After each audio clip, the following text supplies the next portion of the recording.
A trip to Greece. What an idea. What an idea. Now that we're all not all locked down in lockdown, but with travel restrictions in many parts of the world, it seems like a wonderful dream to travel to Greece. And that's what the protagonists of this motion picture trip to Greece do. Rob Brydon and Steve Coogan play themselves in this interesting combination of documentary and motion picture. There isn't really a script in that they do follow Odysseus, and one of the merits of this appreciated film is the fact that there is talk about Odysseus, about culture, quotes from poems. They visit an amphitheater and then they play some small scenes. There's comedy, there's some singing,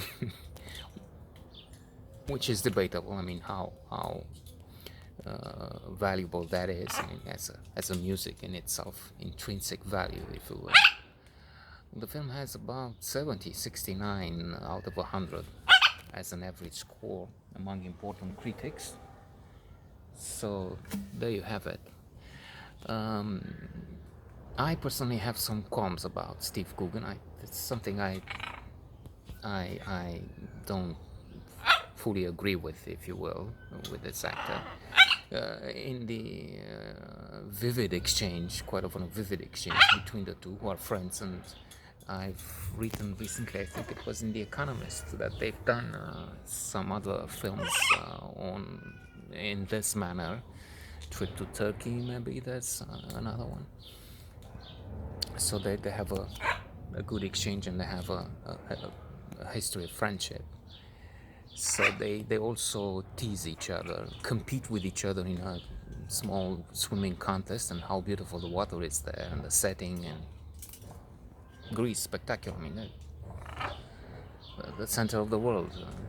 They also see that stone which marks thrown by Zeus himself, or one other god, in his pack, rat pack.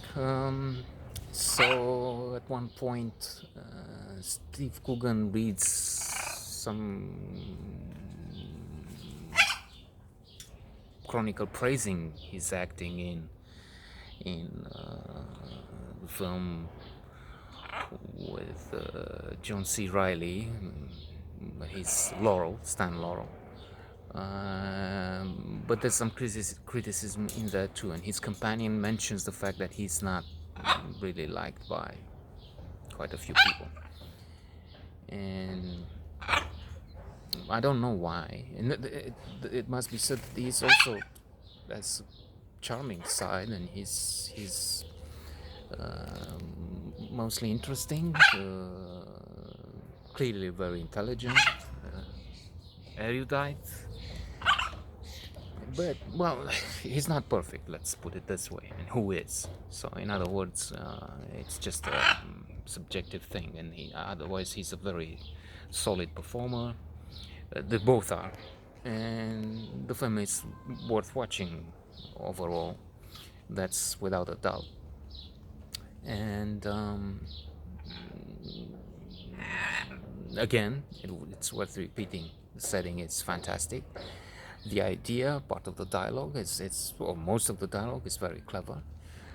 Sometimes it's just compensating for the highbrow, the very intellectual reference to poets, to ancients, to quotes from Aristotle and others. So this is educating, by the way, clearly. And I've convinced myself.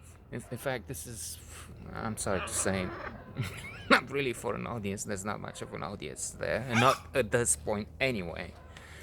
So that's good. I convinced myself that I haven't wasted my time, and the film was worth seeing, even if I started this very thing by saying No, I say, okay.